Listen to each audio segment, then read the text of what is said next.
Hello दोस्तों, नमस्कार। स्वागत है आप सभी का मेरे चैनल शिव भरोस सिंह में। दोस्तों, आज के वीडियो में हम भारत में राष्ट्रवाद, नेशनलिज्म इन इंडिया पार्ट 1 का अध्ययन करेंगे। आज की वीडियो आप सभी के लिए बहुत महत्वपूर्ण सिद्ध होने वाली है, क्योंकि आज के वीडियो में वो सभी महत्वपूर्ण तथ्य शामिल रहेंगे जो परीक्षा के लिए बहुत महत्वपूर्ण होंगे।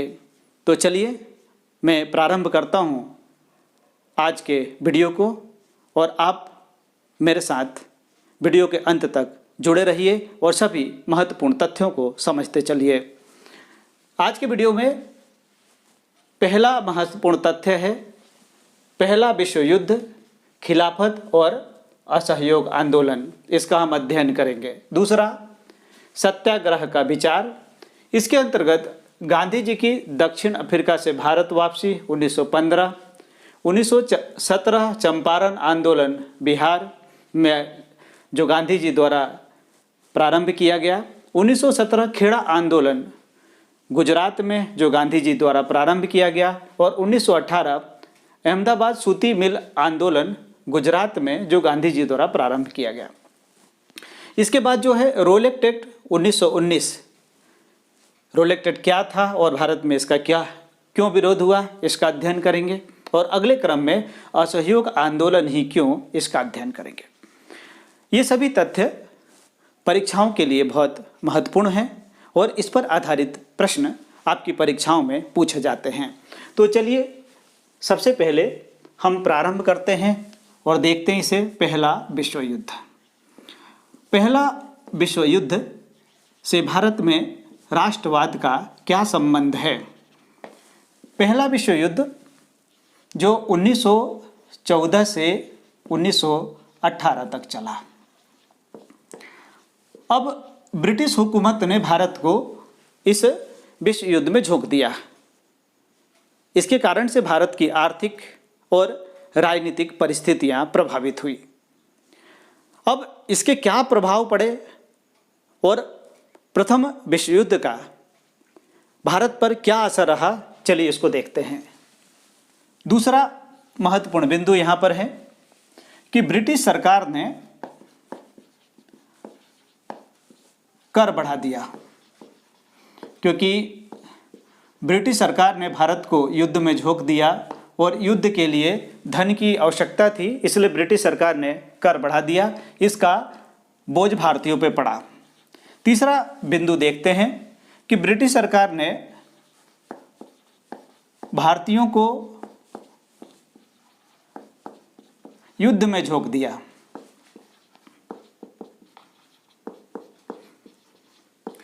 अब ब्रिटिश सरकार द्वारा भारतीयों को युद्ध में झोंक दिए जाने के कारण से भारत में नाराजगी बढ़ी। ब्रिटिश सेना में अधिकांश भारतीय ग्रामीण क्षेत्रों के निवासी थे जो सेना में सेवा दे रहे थे। अंदर ही अंदर अब ब्रिटिश सरकार के विरुद्ध नाराजगी बढ़ती चली जा रही थी। तो इसका जो सबसे बड़ा प्रभाव पड़ा कि भारत में इसे राष्ट्रवाद को बल मिला। पूरा भारत धीरे धीरे एक इकाई के रूप में पिरोया जाने लगा। अब दूसरा महत्वपूर्ण बिंदु की तरफ बढ़ते हैं, खिलाफत आंदोलन। अब ये खिलाफत आंदोलन क्या था और खिलाफत आंदोलन से भारत में राष्ट्रवाद को किस प्रकार से बल मिला, इसको समझते हैं। इसका सबसे महत्वपूर्ण बिंदु है कि 1919 में खिलाफत आंदोलन की शुरुआत भारत में हुई।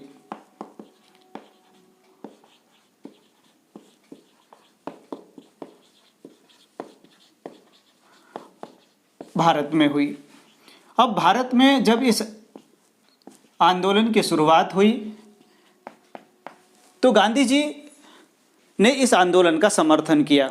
गांधी जी ने इस आंदोलन का क्यों समर्थन किया, इसको समझ लेते हैं। गांधी जी का मानना था कि इससे हिंदू मुस्लिम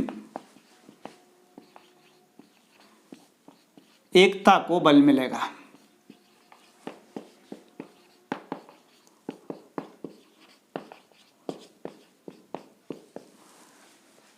गांधी जी इस बात को बहुत अच्छे से समझते थे कि भारत को अगर आज़ाद कराना है तो हिंदू और मुस्लिम दोनों का समर्थन बहुत आवश्यक है। खिलाफत आंदोलन के द्वारा भारत में हिंदू मुस्लिम एकता को बढ़ावा मिला। अब भारत के अंदर इस आंदोलन को किसने प्रारंभ किया? तो अली बंधुओं ने खिलाफत आंदोलन की भारत में शुरुआत की।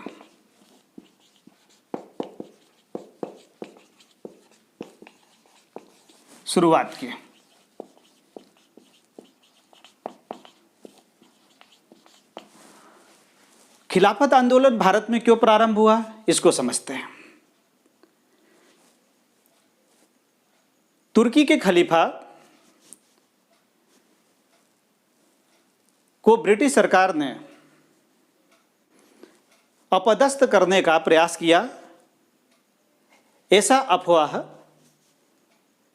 बहुत तेज गति से फैल गई, क्योंकि तुर्की का खलीफा मुस्लिम धर्म के लिए बहुत महत्वपूर्ण था। इसलिए भारत में भी ब्रिटिश हुकूमत का विरोध शुरू हो गया और गांधी जी ने जब भारत में ब्रिटिश हुकूमत का विरोध शुरू हुआ तो इसे हिंदू मुस्लिम एकता के रूप में देखा। तो भारत में राष्ट्रवाद के उदय के लिए या राष्ट्रवाद में महत्वपूर्ण भूमिका निभाने में इस खिलाफत आंदोलन का बड़ा योगदान है। अब आगे बढ़ते हैं और देखते हैं असहयोग आंदोलन। अब गांधी जी ने भारत में असहयोग आंदोलन क्यों शुरू किया और असहयोग आंदोलन को शुरू करने से पीछे गांधी जी का क्या उद्देश्य था, इसको यहाँ पर समझते हैं। असहयोग आंदोलन 1920 में गांधी जी ने भारत में असहयोग आंदोलन की शुरुआत की। असहयोग आंदोलन यानी अंग्रेजों का किसी प्रकार से सहयोग नहीं करना। गांधी जी का ये मानना था कि भारत में अगर ब्रिटिश हुकूमत ने अपनी जड़ें जमा रखी है तो इसके पीछे मूल कारण है ब्रिटिश हुकूमत को भारतीयों का समर्थन। अगर ब्रिटिश हुकूमत से भारतीयों के समर्थन को कम कर दिया जाए तो ब्रिटिश साम्राज्य बिखर जाएगी और उसकी जड़ें हिल जाएगी। तो इस असहयोग आंदोलन के द्वारा गांधी जी ने भारतीय जनमानस से क्या अनुरोध किया, इसको यहाँ पर समझते हैं। गांधी जी ने असहयोग आंदोलन के द्वारा भारतीय जनमानस से यह अनुरोध किया कि आप सभी सरकारी पदवी वापस कर दें। ब्रिटिश सरकार ने जो सरकारी पदवी दे रखी थी, जो उपाधियां दे रखी थी, उसको भारतीय जनमानस वापस कर दें। दूसरी जो महत्वपूर्ण विषय था कि सरकारी नौकरियों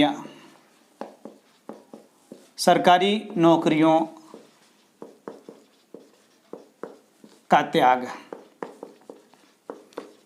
सरकारी नौकरियों का त्याग कर दिया जाए। इससे ब्रिटिश साम्राज्य घबराएगी और उसकी स्थिति कमजोर पड़ेगी। तीसरे बिंदु की तरफ हम बढ़ते हैं और यहाँ पर हम देखते हैं कि सरकारी स्कूल कॉलेज, जो सरकारी स्कूल कॉलेज जो ब्रिटिश शासन द्वारा संचालित किए जा रहे थे, इसका त्याग कर दिया जाए। इसका प्रभाव भी ब्रिटिश हुकूमत पर पड़ेगा। और चौथा महत्वपूर्ण बिंदु, विदेशी वस्तुओं का बहिष्कार। अगर विदेशी वस्तुओं का बहिष्कार कर दिया जाए तो इससे भारत में राष्ट्रीय चेतना जागृत होगी, जो भारत में एकता का सूत्रपात करेगी और राष्ट्रवाद को बढ़ावा देगी। तो इस प्रकार से हमने देखा कि पहला विश्व युद्ध, खिलाफत आंदोलन और असहयोग आंदोलन से किस प्रकार से भारत में राष्ट्रवाद को बढ़ावा मिला। अब अगले बिंदु की तरफ चलते हैं, गांधी जी की दक्षिण अफ्रीका से भारत वापसी 1915। गांधी जी 1893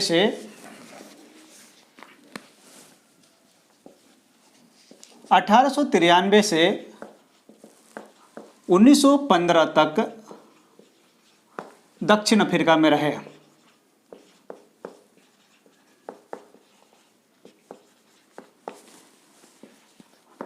अब गांधी जी जब दक्षिण अफ्रीका में रहे तो दक्षिण अफ्रीका में जो भारतीय जनमानस के साथ दुर्व्यवहार किया जाता था, उनके ऊपर अत्याचार किए जाते थे, उसका गांधी जी ने विरोध किया। अब किस प्रकार से दुर्व्यवहार किया जाता था? वहाँ पर रंग भेद की नीति अपनाई जाती थी।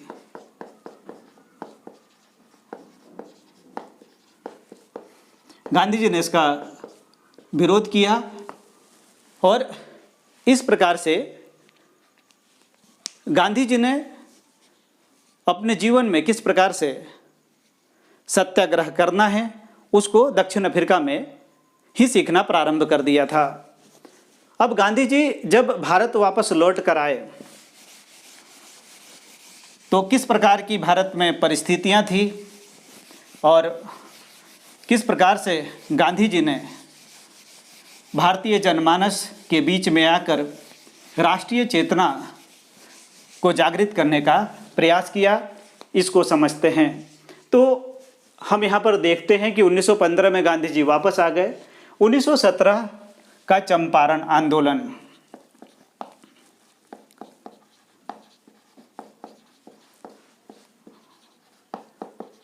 भारत में गांधी जी का ये प्रथम सत्याग्रह था, प्रथम आंदोलन था। अब ये चंपारण कहाँ है, जरा इसको समझ लेते हैं। चंपारण जो बिहार में स्थित था,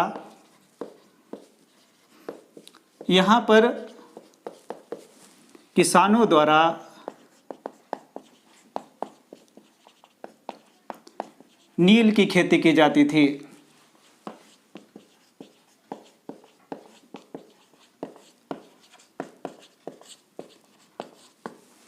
ब्रिटिश हुकूमत यहाँ पर निरंतर किसानों का शोषण कर रही थी। गांधी जी दक्षिण अफ्रीका से आने के बाद उन्होंने भारत के अंदर अपना पहला आंदोलन इसी चंपारण से प्रारंभ किया था। यानी गांधी जी के भारत में सत्याग्रह की जननी चंपारण बनी।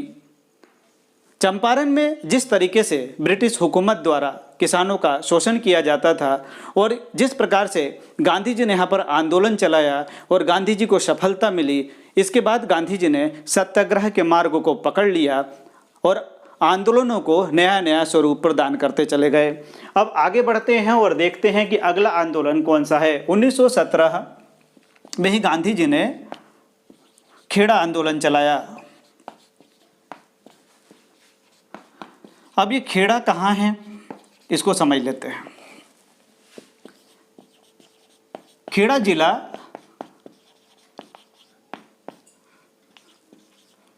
गुजरात में स्थित था।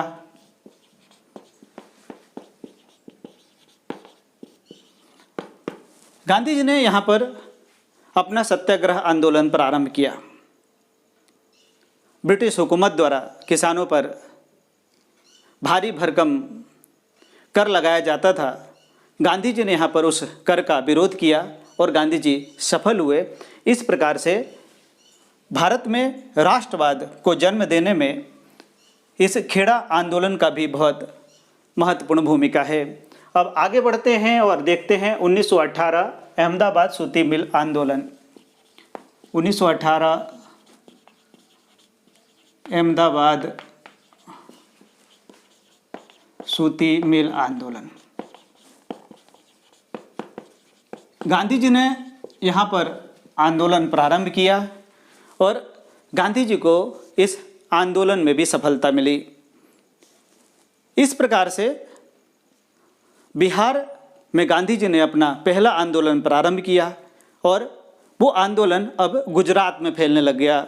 यानी राष्ट्रवाद धीरे धीरे भारत को अब एकता के सूत्र में बांधने का प्रयास करने लगा। अब अगले बिंदु की तरफ चलते हैं और यहाँ पर देखते हैं। अब गांधी जी ने ये अपने 3 सत्याग्रहों को 3 आंदोलनों में सफलता प्राप्त कर ली थी। अब गांधी जी का मनोबल काफ़ी बढ़ चुका था और गांधी जी अब भारत के अंदर ब्रिटिश हुकूमत के विरुद्ध बड़ी रणनीति अपनाने के लिए तैयार थे। ऐसे में ऐसी कौन सी घटना घटित होती है जो गांधी जी को भारत में आंदोलन को जन्म देने में महत्वपूर्ण भूमिका निभाती है? वो आंदोलन का कौन सा स्वरूप है, इसको समझते हैं। रोलेक्ट एक्ट।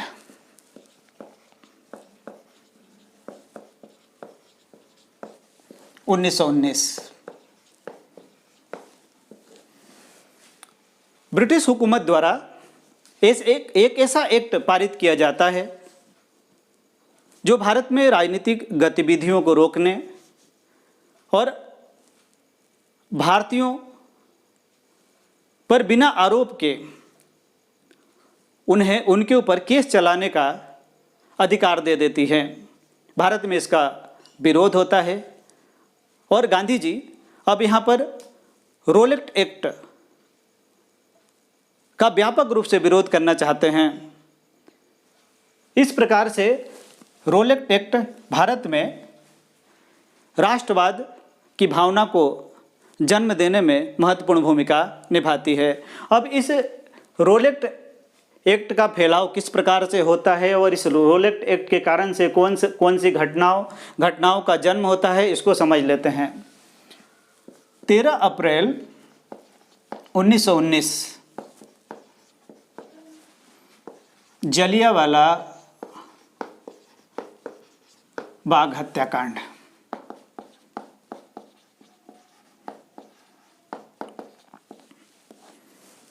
तेरह अप्रैल 1919 को पंजाब के 2 बड़े नेता डॉक्टर सैफुद्दीन किचलू और सतपाल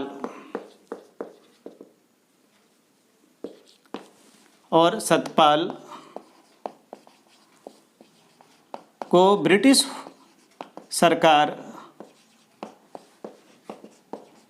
गिरफ्तार कर लेती है।